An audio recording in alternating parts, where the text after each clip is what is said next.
Hey, it's Mike Oz from Yahoo Sports. This is Washington Nationals President and GM Mike Rizzo, and we are going to open some old baseball cards. Ryan Zimmerman, high fly ball, deep right field. Home run! See you later!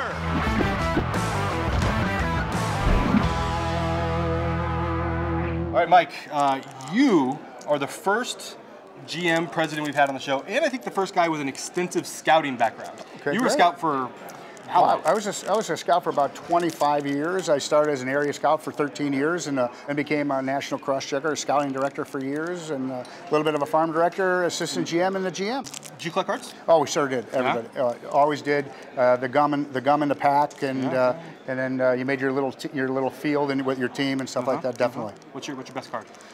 Oh, my best card. Well, you know, I loved the George Brett cards back in the day. He was a guy I always loved watching play, and I was a big Cub fan growing up. So I grew up in Chicago on Waveland Avenue. So I was by the ballpark. So you know, those early the '69 teams of the Sano, Kessinger, Becker, Banks, Hundley type of teams were that was the old school. You got some what did we decide? 98. I went with 98 because Griff was on the cover. You're just like, yeah, give me the Griffey. That one. All right, open it up. Let's see what you got. All right. We're looking for stories, memories, anything that jogs your brain. All right. The crazier the better, obviously.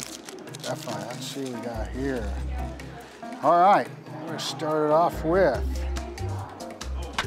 Todd Hollinsworth in a Dodger uniform. He also he played for the Cubs for a very short period of time. To me, the greatest defensive second baseman in the history of baseball that I've seen, Robbie Alomar, Toronto. He's in the Oriole uniform right here, but my days when he was with the Blue Jays, what it was all about. The pivot.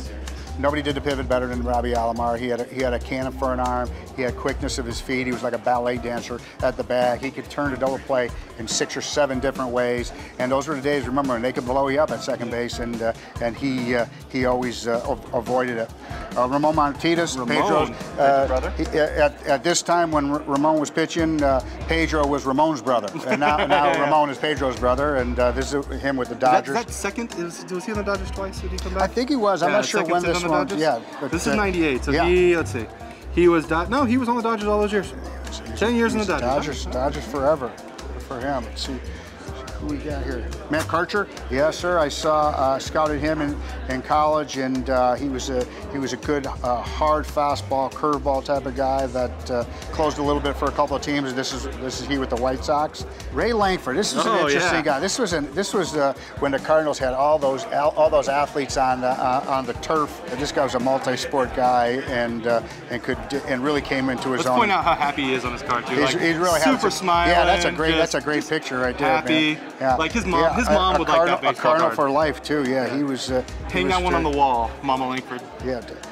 Here's a Toolsy prospect, Michael Coleman. When I was actually with the Red Sox, scouting for the Red Sox, he was signed by Jeff Zona, who's now with me with the Washington Nationals as my pitching guru. But Michael Coleman was a toolbox that struggled a little bit with contact, but what a great kid he was, and he had some big time tools. Oh, it's like when you get to the '90s, you get all like the chromey sort of exactly. It was a futuristic looking baseball card. Flash. Yep, there was Michael. Sorry, Michael. There goes Michael.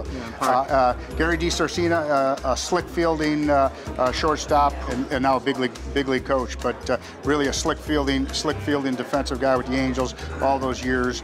Timmy Wakefield. I can tell you about him. Throws the knuckleball. Yeah, you go. Timmy Wakefield. He started as a position player though. Started off as a shortstop early days, and became a knuckleball pitcher. Almost by an emergency way to get to the big leagues, or he may not have gotten it to the big leagues if he developed the knuckleball. Oh, Sheffield. Yeah, Gary Sheffield. I remember seeing him at Tampa High School.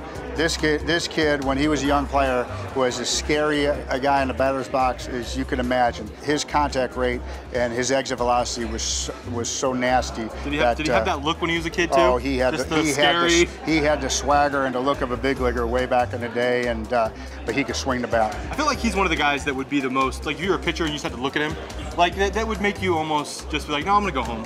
I don't want to have to pitch to this guy. There's a lot of scouting reports on Gary Sheffield. They wanted to keep the ball in on him, and it wasn't because he couldn't handle the ball in. the ball away, had a chance to go back up the box, and that was a bad idea. Right, so there we go. We're gonna go into the past, 1986, so about almost 20 years earlier. Oh, there's the gum. Oh, it's stuck. It's been here since '86, I think. You gonna eat it? Not right now. To go? You're gonna take it back with you? We've had people eat it on the show. Randy Johnson ate it on the show. Really? Oh, there we go, right at the top. Mike Schmidt. That's a guy right there. Oh yeah, great one, greatest third baseman ever. Got a Giants leaders card. We got Steve Mora, who very happy, like super thrilled to be on his baseball card. Mike Jeffcoat. Yep, left-handed reliever. Oh, there he is. There's your boy. There he is, sweet swinging George Brett, man. So you said George Brett was one of your favorite players. What was it about George Brett? I love the stroke, man. I love the stroke. I love the way he played. I remember seeing in a game he got brushed back. In those days, brushback was throwing at you and you get out of the way, and he stepped right back up, brushed himself off, and hit a laser beam to the left center gap, and that showed me everything you needed to know about George Brett. Mark Clear. Clear is the Angels pitcher, curveball guy. Alejandro Pena. Hard throwing Latin pitcher, reliever for the Dodgers. I know a story about Brian Downing, and you could see it in this picture. Oh yeah. He was one of the first dudes to like really lift weights. Mm-hmm. Fergie Jenkins told us that on an episode of the show, and he looks pretty ripped in this picture. He's ripped, and he batted leadoff. How about that? Leadoff hitter that looked like that. Leadoff hitter with power. Back in the Angel days with Bob Boone, one of my guys near and dear to me, was the catcher on that club, and Dickie Schofield, the sensei, Bobby Critch, Darryl Sconyers. That was the infield, and Gary Pettis. And can you just name me the entire '86 Angels right now? I just did, just about. He has great glasses too. Chris Welsh, Juan Behringer, Goose. Goose Gossage. That's my third Hall of Famer in my pack? Yeah, no doubt about it. You got and Goose, another ex-Cub for a while. I would say good mustache, but we all know that. There's a Cub for you. Yeah, Dick Ruthven. He had his best days with the Phillies, starting pitcher. Julio Franco. One played probably 23, 24 seasons in the big leagues. Yeah, forever. And probably could still hit today. Would you sign him? I might. There's no question about it. Ricky Horton, good left-handed pitcher. So I know what has to happen here. You want this guy, right? I want George Brett. All right. I think any deal with George Brett has to start with Robbie Alomar. Yeah, that's a good one. Robbie and Chef. Robbie and Chef for George Brett. No, could not do that.